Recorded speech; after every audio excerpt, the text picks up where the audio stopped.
We do start at 5 o'clock with the latest on that breaking news as investigators find 7 people dead on a property in Okmulgee County, including 2 teenage girls who have been reported missing by their families.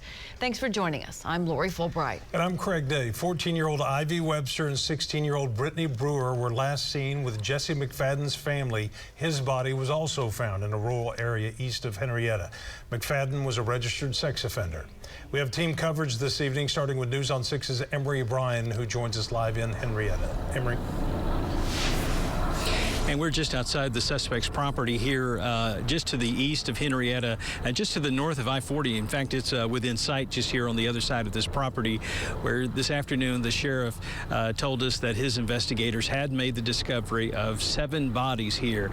And this had started as a missing persons report of a teenager over the weekend, turned into an Amber Alert this morning as alarms were raised about who that teen and another teen would be with. That would be Jesse McFadden, 39 years old, who lived here on this property.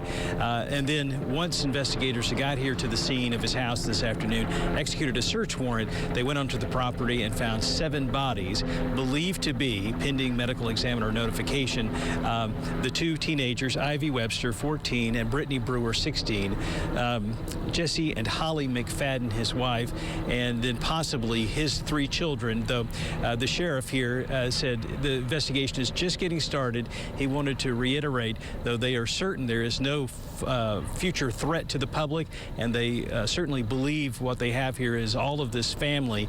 He wanted to be careful of just about confirmation. We're not going to discuss any of the facts of the case or anything like that, but we are no longer looking. We believe to have found everything that we were seeking this morning.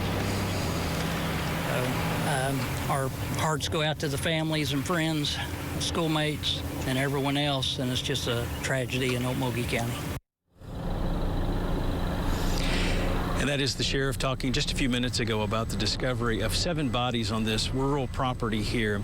Investigators are still out there on the scene. The medical examiner has several trucks out on the property where they are processing evidence to determine exactly what happened. I asked the sheriff if he had any idea of what might have led to this, and he said he didn't, but they hope to investigate and find out. They do know that there was a court hearing scheduled in Muskogee this morning that obviously Jesse McFadden did not make it to. He also would not comment on how long these bodies have been here, as this investigation is just getting started. Reporting live in Okmulgee County, Emery Bryan, Oklahoma's own News on 6.